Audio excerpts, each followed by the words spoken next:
Divorce కోసం కోర్టుకి వెళ్తే చక్రికి మరియు మహాలక్ష్మికి ఇద్దరికి కౌన్సిలింగ్ ఇచ్చి పంపించేయండి అని చెప్పిన జడ్జ్.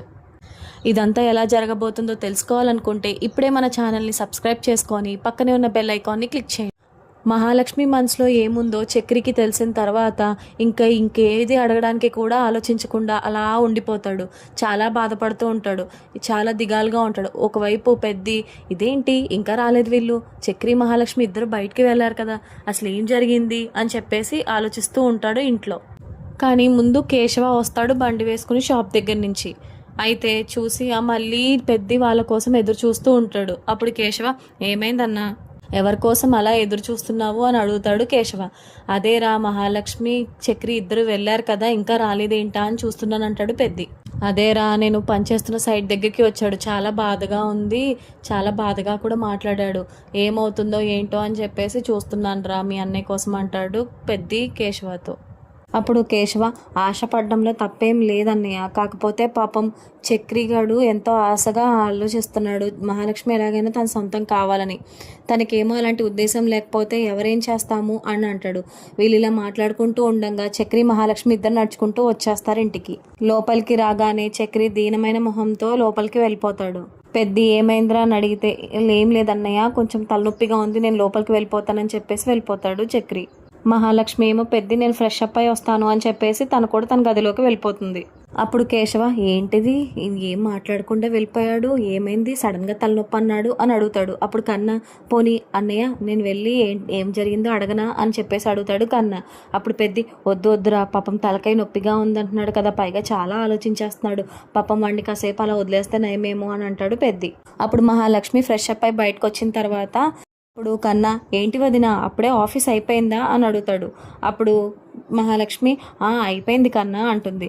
మరి అన్నయ్య అంటే, మీ అన్నయ్య తీసుకొచ్చారు ఇంటికి, అంటే డివోర్స్ గురించి అడుగుతున్నాడు, నీకేమైనా అప్సెట్గా ఉందా అని అడిగాడు, కానీ దేనికి అప్సెట్, అంతా బాగానే ఉంది అని చెప్పాను నేను అని అంటుంది మహాలక్ష్మి కన్నాతో. అయితే పెద్ది మహాలక్ష్మి ఇద్దరు కిచెన్లోకి వెళ్ళిన తర్వాత కన్నా కేశవతో అంటాడు, అదేంటన్నయ్య, ప్రపోజ్ చేస్తానని చెప్పేసి వెళ్ళాడు కదా చక్రి అన్నయ్య, ఇప్పుడేంటి అప్సెట్ ఉన్నావా అని అడుగుతున్నాడని చెప్పేసి అడుగుతుంది ఏంటి వదిన అని చెప్పేసి అడుగుతాడు కేశవని. అప్పుడు కేశవ, ఏమోరా, పాపం వాడి మైండ్లో ఏముందో ఎవరికి తెలుసు, పాపం ఏం జరిగిందో ఏంటో అని చెప్పేసి అంటాడు కేశవ. తర్వాత రాత్రి అవుతుంది. అందరూ భోంచేసి ఎవరి రూమ్లోకి వాళ్ళు వెళ్ళిపోయిన తర్వాత ఈ నలుగురు అన్న తమ్ముళ్ళు చక్కగా సాప వేసుకొని పడుకోవడానికి రెడీ అవుతారు.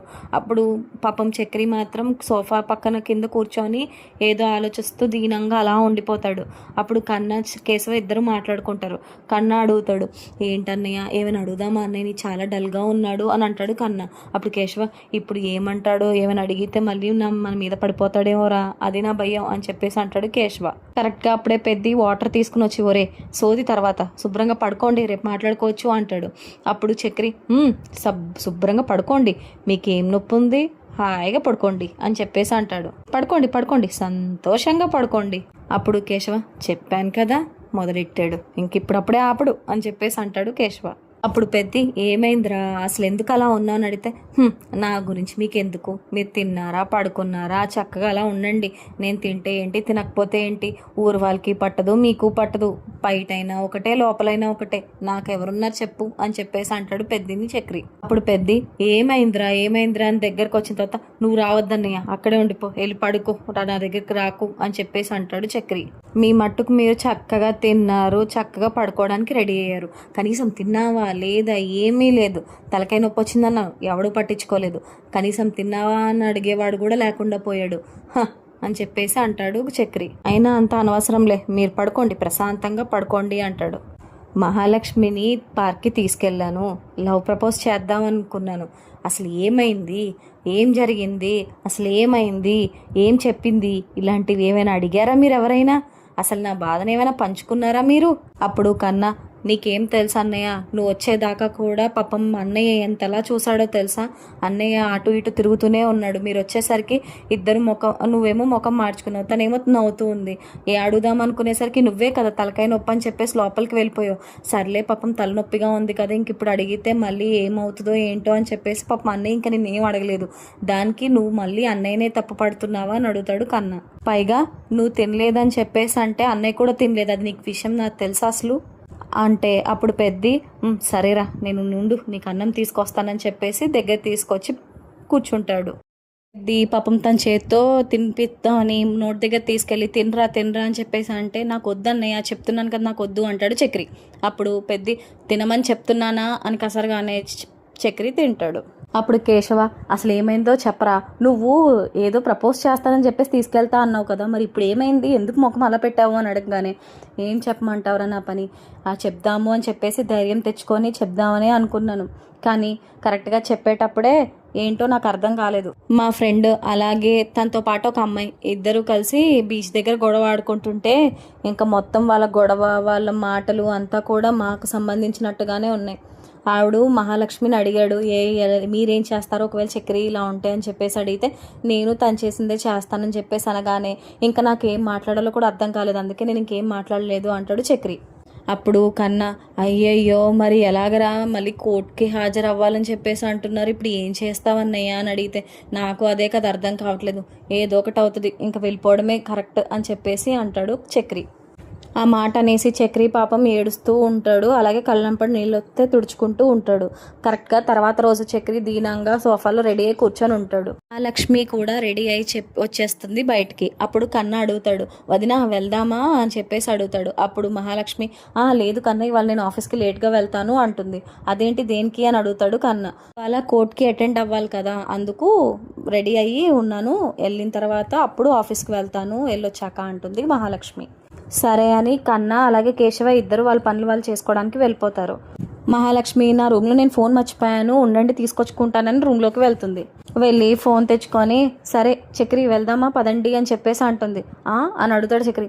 అదే మనం వెళ్ళాలి కదా కోర్టుకి వెళ్దామా అని అడుగుతుంది మహాలక్ష్మి. సరే పోదాం పోదాం అని చెప్పేసి ఇద్దరు బయలుదేరుతారు. అయితే చక్రి నేను నా పర్స్ తీసుకొచ్చుకోవాలి అని చెప్పేసి వెళ్తాడు. అప్పుడు పెద్ది మహాలక్ష్మితో మీరు ఇలాగా వెళ్ళడం నాకు ఎందుకో కొంచెం కష్టంగా ఉందమ్మా మనసుకి అంటాడు పెద్ది. అప్పుడు మహాలక్ష్మి దానికి కష్టమేముంది, మేము వెళ్తాము అక్కడ కోర్టులో ఆ డివోర్స్ ఇలాంటివన్నీ సర్వసాధారణం అంటుంది మహాలక్ష్మి. అప్పుడు పెద్ది కొంచెం ఆలోచించుకొని చూసుకోండి అమ్మా మీ డెసిషన్ మీది, కానీ కొంచెం ఆలోచించుకుంటే బాగుంటుంది అని అంటాడు. మీ ఇద్దరు కలిసి ఉంటే నేను చాలా సంతోషించాను, నువ్వు నన్ను తప్పుగా అనుకోకమ్మా, నాకు ఎందుకో మీ ఇద్దరు డివోర్స్ తీసుకోవడం అస్సలు ఇష్టం లేదు, పైగా చక్రి తింగర్ వాళ్ళ చేస్తాడు కానీ వాడు చాలా మంచోడు, మీరంటే ఏదో ఆలోచించుకోవాలి కానీ మీ ఇద్దరు అలా చేయడం నాకు అసలు ఏమాత్రం ఇష్టం లేదు అంటాడు పెద్ది. అప్పుడు మహాలక్ష్మి నాకు చక్రి మీద ఎలాంటి ఫీలింగ్స్ లేవు, పైగా తనకు కూడా పెద్ద ఆలోచన నా మీద ఏమీ లేదు, డివోర్స్ తీసుకుందామంటే తను కూడా ఓకే అన్నాడు, పైగా నేను తనతో ప్రతిదీ మాట్లాడాను, తను అన్నిటికీ ఒప్పుకున్నాడు, ఇంకా దీని గురించి ఆలోచించడం అనవసరం, ప్లీజ్ పెద్ది ఎందుకు దీని గురించి మళ్ళీ మళ్ళీ అడగకండి, కోర్టుకి అటెండ్ అయ్యి డివోర్స్ తీసుకోవడమే కరెక్ట్ పని అని అంటుంది మహాలక్ష్మి. ఈ మాటలన్నీ పాపం చక్రి పక్క నుంచి విని చాలా బాధపడతాడు. ఇంకా అవన్నీ వినలేక ఇంకొచ్చి సరే పదండి మహాలక్ష్మి గారు వెళ్దాము అని చెప్పేసి అంటాడు. సరే అన్నయ్య వెళ్ళొస్తాము అని చెప్పేసి ఇద్దరు కలిసి బయలుదేరుతారు.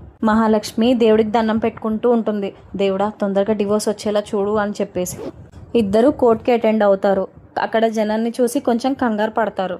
మహాలక్ష్మి తన లాయర్కి ఫోన్ చేస్తూ ఉంటుంది. నేను లోపలే ఉన్నాను ఇద్దరు లోపలికి రండి అని చెప్పేసి లాయర్ చెప్తాడు. లోపలికి రాగానే అంత గందరగోళంగా ఉంటుంది చక్రి మహాలక్ష్మికి. అప్పుడు లాయర్ వాళ్ళిద్దరి దగ్గరికి వచ్చి నమస్తే అండి అని చెప్పి ఇద్దరు కూడా నమస్తే అంటారు. సరే వీళ్ళిద్దరూ చక్రి మహాలక్ష్మి వీళ్ళ నెంబర్ ఎప్పుడో కొంచెం కనుక్కొని చెప్పేయండి నాకు అని అసిస్టెంట్తో చెప్తాడు లాయర్. అయితే ఆ లాయర్ ఇద్దరిని చూసి ఇదిగో వీటి మీద సంతకాలు చేయండి, ఇవి పేపర్స్ చూపిస్తే మీకు డివోర్స్ అనేవి ఏంటో చెప్తారు జడ్జి అని చెప్పేసి అంటాడు లాయర్.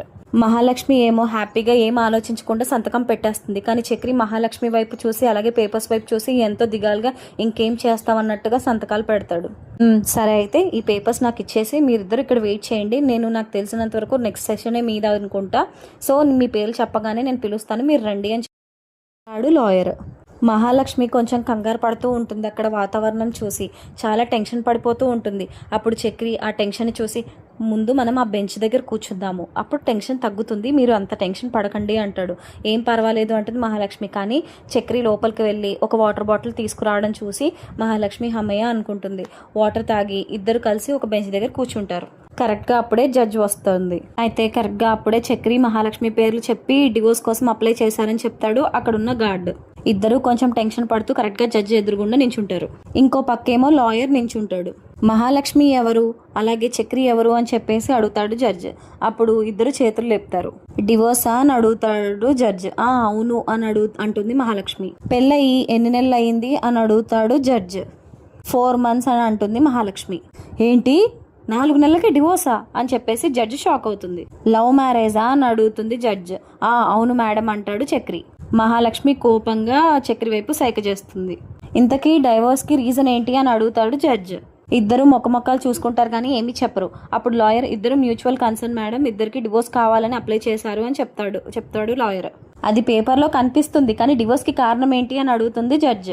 అప్పుడు మహాలక్ష్మి ఎంతో ఆలోచించి మా ఇద్దరికి సెట్ అవ్వట్లేదు మ్యామ్, అందుకనే డివోర్స్ తీసుకుందాం అనుకుంటున్నామని చెప్పేస్తుంది. అయితే జడ్జ్ ఏదో వెంటనే పెన్ తీసేసి రాసేస్తూ ఉంటుంది. అప్పుడు లాయర్ ఎందుకో ఏంటిది ఇలా రాస్తుంది అని లోపల అనుకుంటాడు లాయర్. డివోర్స్ ఇచ్చేస్తున్నాడేమో అని చెప్పేసి మహాలక్ష్మి చాలా సంతోషపడుతుంది. కానీ చక్రి మాత్రం చాలా దిగాలుగా చూస్తాడు. అయితే ఇంతకీ ట్విస్ట్ ఏంటంటే జడ్జ్ కౌన్సిలింగ్కి వెళ్ళమని చెప్తాడు లాయర్తో.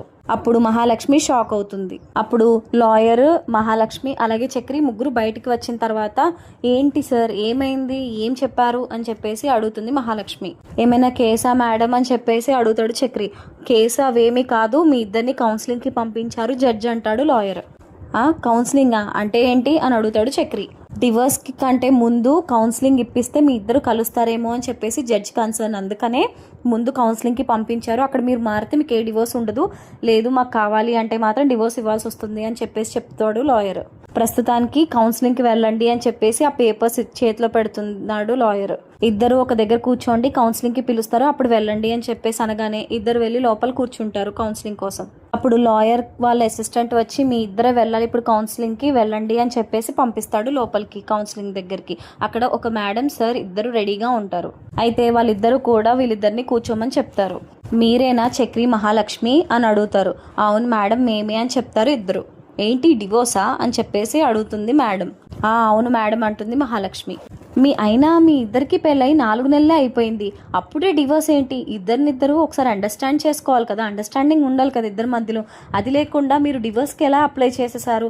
ఏదో కొంచెం చిన్న ఆర్గ్యుమెంట్స్ జరుగుతూ ఉంటాయి, దానికే డివోర్స్ దాకా వెళ్ళిపోవాలా? ఇద్దరు మాట్లాడుకుంటే సెట్ అయిపోతుంది కదా అని అంటుంది మేడం.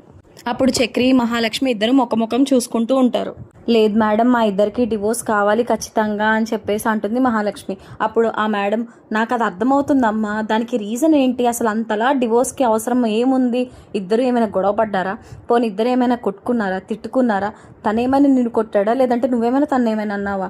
అదేంటి అసలు రీజన్ ఏమైనా ఉండాలి కదా, దానికోసం ఏమీ లేకుండా మీరు డివోర్స్ ఎలా అప్లై చేశారు 4 monthsకే అని అడుగుతుంది మేడం. అప్పుడు మహాలక్ష్మి అదంతా కాదు మేడం, నాకు తినకి అసలు సెట్ అవ్వట్లేదు, అందుకనే నాకు డివోర్స్ కావాలి అని చెప్పేసి అంటుంది.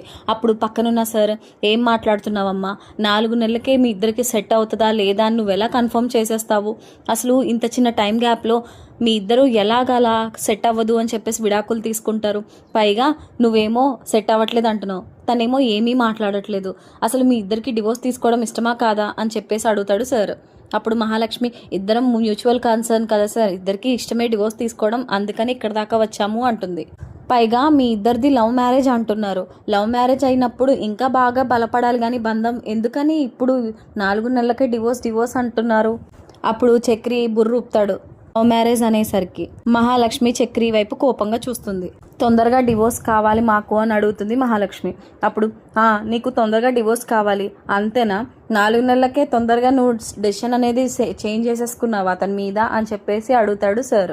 అప్పుడు మహాలక్ష్మి చక్రి వైపు చూసి అలా ఉండిపోతుంది. అప్పుడు మేడం సరే కానీ అసలు ఏంటి రీజన్ అని చెప్పేసి అడుగుతుంది. మా ఇద్దరికి అసలు ఈ మ్యారేజ్ మీద ఇంట్రెస్ట్ లేదు అని చెప్పేసి అంటుంది మహాలక్ష్మి. ఏం మాట్లాడుతున్నావమ్మా, ఇంట్రెస్ట్ లేకపోవడం ఏంటి అని అడుగుతుంది మేడం. అప్పుడు మహాలక్ష్మి అదేగా మేడం రీజన్ అని చెప్పేసి అంటుంది. అప్పుడు ఆ సార్ మేడం ముఖాలు చూసుకొని నవ్వుకుంటారు. అప్పుడు మేడం సరే చక్రి గారు మీరు కొంచెం బయటికి వెళ్ళండి, నేను ఈ అమ్మాయితో మాట్లాడాలి అని అంటుంది మేడం. ఓకే మేడం అని చెప్పేసి చక్రి లేచి వెళ్ళిపోయి బయట బెంచ్ మీద కూర్చుంటాడు. అప్పుడు మేడం ఇప్పుడు చెప్పమ్మా అసలు ఏంటి రీజన్ అని అడుగుతుంది మహాలక్ష్మిని. నాకు అతనికి సెట్ అవ్వట్లేదు మేడం. నా క్యారెక్టర్ వేరు, తన క్యారెక్టర్ వేరు. తన లోకం వేరు, నా లోకం వేరు. తన ఆలోచనలు వేరు, నా ఆలోచనలు వేరు. అందుకనే మేమిద్దరం డివోర్స్ తీసుకోవాలనుకుంటున్నాం మేడం అంటుంది మహాలక్ష్మి. నువ్వు చదువుకున్నావా అమ్మా అని అడుగుతాడు సార్. అవును సార్ అంటుంది మహాలక్ష్మి. నేను ఒక కన్స్ట్రక్షన్ కంపెనీలో ఆర్కిటెక్ట్ని అని చెప్పేసి అంటుంది మహాలక్ష్మి. అప్పుడు సార్ సరే ఓకే, మరి మీ హస్బెండ్ అని చెప్పేసి అడుగుతుంది. తను ఒక కార్ డ్రైవర్ సార్ అని చెప్పేసి చెప్తుంది మహాలక్ష్మి. అప్పుడు మళ్ళీ సార్ మేడం ఇద్దరు ముఖముఖాలు చూసుకుంటారు. లవ్ చేసుకున్నప్పుడు మీ స్టేటస్ ఏంటో మీకు తెలీదా, ఇప్పుడు ఈ 4 నెలల తర్వాత గుర్తొచ్చిందా అని అడుగుతాడు సార్. అప్పుడు మహాలక్ష్మి స్టేటస్ తో అసలు కారణమే కాదు సార్ అని చెప్పేసి అంటుంది. మా ఇద్దరికి మెయిన్ సెట్ అవ్వట్లేదు, మా ఇద్దరికి ఇంట్రెస్ట్ లేదు, అదే కారణం అని చెప్పేసి అంటుంది మహాలక్ష్మి. అప్పుడు మేడం సరే అమ్మా, నువ్వు ఒకసారి బయటికి వెళ్ళి తను ఒకసారి లోపలికి రమ్మని చెప్పు అంటుంది. సరే మేడం అని చెప్పేసి మహాలక్ష్మి బయటికి వెళ్ళి చక్రిని లోపలికి వెళ్ళమని చెప్తుంది. అప్పుడు చక్రి లోపలికి వచ్చి కూర్చుంటాడు. అప్పుడు మేడం అడుగుతుంది, నువ్వు ఏం చేస్తావు అమ్మా అని చెప్పేసి అడుగుతుంది. అప్పుడు చక్రి, నేను ట్రావెల్స్లో ఒక డ్రైవర్ కింద వర్క్ చేస్తున్నాను మేడం అని చెప్పేసి చెప్తాడు చక్రి. నువ్వు డ్రైవర్గా చేయడం మీ ఆవిడకి ఏమైనా నచ్చట్లేదా అని చెప్పేసి అడుగుతుంది మేడం. అది అసలు కారణమే కాదు మేడం అని చెప్పేసి అంటాడు చక్రి. అసలు మీ ఇద్దరి మధ్యలో ఏం ఇష్యూ అయింది, అసలు డివోర్స్ ఎందుకు అడుగుతున్నారు అని చెప్పేసి అడుగుతుంది మేడం. మీ ఇద్దరు చూడడానికి చక్కగా ఉన్నారు, జంట కూడా చక్కగా ఉంది. ఆ అమ్మాయి మంచిగా జాబ్ చేసుకుంటుంది, నువ్వు చక్కగా కార్ డ్రైవింగ్ చేసుకుంటున్నావు. ఇద్దరికి ఏ ప్రాబ్లం లేనప్పుడు ఎందుకమ్మా డివోర్స్ అడుగుతున్నారు అని చెప్పేసి అంటుంది మేడం. అంటే మేడం నాకేమో తనకి డివోర్స్ ఇవ్వాలని ఏమాత్రం లేదు, తనకే డివోర్స్ కావాలని ఆశగా ఉంది అని చెప్పేసి అంటాడు చక్రి. అప్పుడు మేడం, అంటే నీకు అసలు ఇష్టం లేదా డివోర్స్ ఇవ్వడం అని అడుగుతుంది మేడం. అప్పుడు చక్రి, అవును మేడం నాకు అసలు డివోర్స్ ఇవ్వడమే ఇష్టం లేదు అని చెప్పేసి అంటాడు చక్రి. కాకపోతే తనకి మాత్రం డివోర్స్ కావాలంటుందనే నేను ఇక్కడ దాకా వచ్చాను మేడం అని చెప్పేసి అంటాడు చక్రి. నాకు తనంటే చాలా ఇష్టం, అసలు ఏనాడు ఏ మాట అనలేదు, తన్ని ఏమీ అనలేదు, తను కూడా నన్ను ఏమీ అనలేదు. కానీ ఎందుకో తెలీదు తనకి డివోర్స్ కావాలి అని పట్టుపట్టింది. తన మాట కాదనలేక నేను ఇక్కడ దాకా వచ్చాను అని చెప్పేసి మేడం సార్ ఇద్దరితో చెప్తాడు చక్రి. నువ్వేంటమ్మా ఇలా చెప్తున్నావు, ఏదో బొమ్మల పెళ్ళి అనుకుంటున్నారా ఏంటి? ఇంత దూరం వచ్చిన తర్వాత నాకు తనంటే ఇష్టం, తనకి నేనంటే ఇష్టం లేదు, ఏంటమ్మా ఇది? పైగా లవ్ మ్యారేజ్ అంటున్నారు, ఇంకెంత బాగుండాలి మీ ఇద్దరు అని చెప్పేసి అంటుంది మేడం. సరే అయితే ఇద్దరితో ఒకసారి మాట్లాడదాం, ఎల్లు మీ ఆవిడ్ని పిలుచుకొని రా అని చెప్పేసి అంటుంది మేడం. సరే అని చెప్పేసి చక్రి వెళ్ళి మహాలక్ష్మిని పిలుచుకొని ఇద్దరు వచ్చి కూర్చుంటారు వాళ్ళిద్దరు ఎదురుగుండా. ఇద్దరు కూర్చోండి. అమ్మా నేను చెప్పిన మాట విను, కళ్యాణం అంటే అదేమీ సాధారణమైన విషయమేం కాదు, అందరి మధ్యలో జరిగింది. నువ్వు గుడిలో చేసుకున్నా, బళ్ళలో చేసుకున్నా, ఎక్కడ చేసుకున్నా సరే కళ్యాణం కళ్యాణమే, దాన్ని ఎవరూ మార్చలేరు. కానీ ఇద్దరు ఇంత చక్కగా ఉన్నప్పుడు డివోర్స్ దేనికమ్మా? అప్పుడు చక్రి మనసులో, అబ్బబ్బబ్బా ఈ సపోర్ట్ కోసమే కదా ఇన్నాళ్ళు వెయిట్ చేస్తున్నాను, ఇంకా గట్టిగా చెప్పండి మేడం అని చెప్పేసి లోపల అనుకుంటాడు. మీ ఇద్దరు కొంచెం మళ్ళీ ఆలోచించుకొని దాన్ని బట్టి డిసైడ్ అవ్వండి అమ్మా. 4 నెలల్లోనే డివోర్స్ ఏంటి? తర్వాత ఒకవేళ మీ ఇద్దరు మనసు మారి డివోర్స్ ఏం వద్దు అంటే మాత్రం ఇదే మీకు మంచి ఆపర్చునిటీ అమ్మా అని చెప్పేసి చెప్తుంది మేడం మహాలక్ష్మికి. పైగా మీ ఇద్దరిది చిన్న వయసు, చక్కగా లవ్ చేసుకున్నారు, పెళ్లి చేసుకున్నారు, 4 నెలల్లోనే డివోర్స్ అంటే మాకు అస్సలు కుదరట్లేదు. పైగా రీజన్ ఏంటి అంటే ఇద్దరికి సెట్ అవ్వట్లేదు అంటున్నారు, అది అసలు రీజనే కాదు. మీరు కొన్ని నెలల తర్వాత మళ్ళీ ఇది అలా అది ఇలా అంటే మాత్రం అసలు ఏది అవ్వదమ్మా, ఎంత పెద్ద ప్రాసెస్ తెలుసు కదా. మీరు కనుక ఇద్దరు మనసు మార్చుకుంటామంటే ఇక్కడతో దీన్ని ఆపేద్దాము అని చెప్పేసి అంటుంది లాయర్. లేదు మేడం మా ఇద్దరికి సెట్ అవ్వట్లేదు, మాకు డివోర్సే కావాలి, ఇద్దరం కన్సర్న్ మీద డివోర్స్ ఇప్పించండి ప్లీజ్ మేడం, ఈ కౌన్సిలింగ్ వల్ల ఏం పని అవ్వదు, మా ఇద్దరికి మాత్రం డివోర్స్ కావాల్సిందే అని చెప్పేసి పట్టుబడుతుంది మహాలక్ష్మి. నీకు తెలియట్లేదమ్మా, కొన్ని నెలలు ట్రై చేయొచ్చు కదా, అసలు ఏంటో అన్నీ అర్థం చేసుకోవచ్చు కదా ఇద్దరికిద్దరు, దాని తర్వాత ఆలోచించుకుని అప్పుడు రావచ్చు కదా అంటుంది మేడం. అప్పుడు కూడా సెట్ అవ్వట్లేదంటే అప్పుడు మీ ఇద్దరు కన్సర్న్ మీద డివోర్స్ తీసుకోవడానికి బాగుంటుంది కదా, 4 నెలల్లోనే మీ ఇద్దరికి సెట్ అవుతుందా కవ్వదా అని ఎలా డిసైడ్ చేసేస్తావు నువ్వు? అప్పుడు మహాలక్ష్మి, లేదు మేడం నేను బాగా ఆలోచించి ఈ డెసిషన్కి వచ్చాను, మా ఇద్దరికి డివోర్స్ కావాల్సిందే అని చెప్పేసి గట్టిగా చెప్తుంది. అదంతా వద్దు మేడం నాకు డివోర్స్ కావాల్సిందే అని చెప్పేసి గట్టిగా వాదిస్తుంది మహాలక్ష్మి. అయితే వాళ్ళిద్దరూ ముఖం చూసుకొని సరే అని చెప్పేసి పేపర్లో రాసి ఇచ్చేస్తారు. ఇద్దరు బయటకు వచ్చేసి ఒక కెఫేకి వెళ్ళి టిఫిన్ చేస్తూ ఉంటారు. అప్పుడు మహాలక్ష్మి, ఎంత భయం వేసిందో తెలుసా చక్రి, అమ్మో ఎంత భయం వేసిందో జనాల్ని వాళ్ళందరినీ చూసి, ఎక్కడ మనకి డివోర్స్ రావో అని. అంతమంది జనాలు చూసిన తర్వాత గుండె మామూలుగా కొట్టుకోలేదు. అయినా ఆవిడ ఎంతలా గుచ్చి అడుగుతుందో చూడు, మనకి ఏది కానీ మ్యారేజ్కి మనం ఏదో ఫేక్ పెళ్లి చేసుకున్నందుకు ఇంత తలకాయ నొప్ప అని చెప్పేసి అంటుంది మహాలక్ష్మి. మనకి మాత్రం డివోర్స్ వస్తే మిమ్మల్ని ట్రీట్కి తీసుకెళ్తాను అంటుంది మహాలక్ష్మి. అప్పుడు చక్రికి పొలమారుతుంది.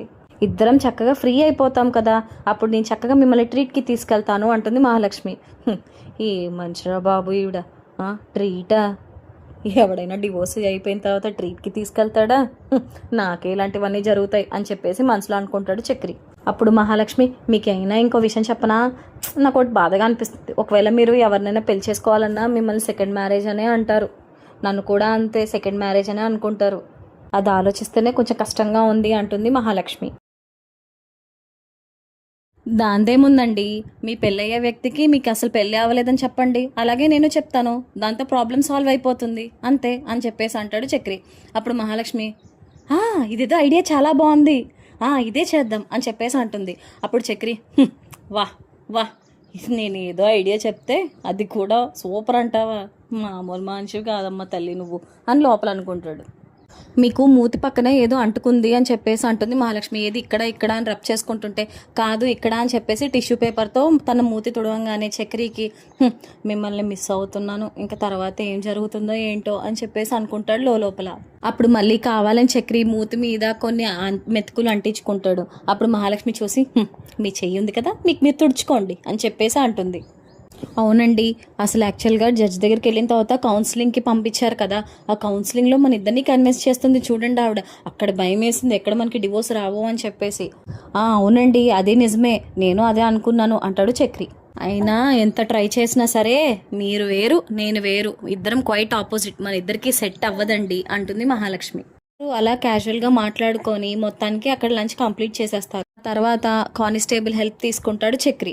అసలు కానిస్టేబుల్ ఏం మాట్లాడాడు మహాలక్ష్మితో, అసలు ఏం జరగబోతుంది ముందుగానే తెలుసుకోవాలనుకుంటే మన ఛానల్ని సబ్స్క్రైబ్ చేసుకొని పక్కనే ఉన్న బెల్ ఐకాన్ని క్లిక్ చేయండి.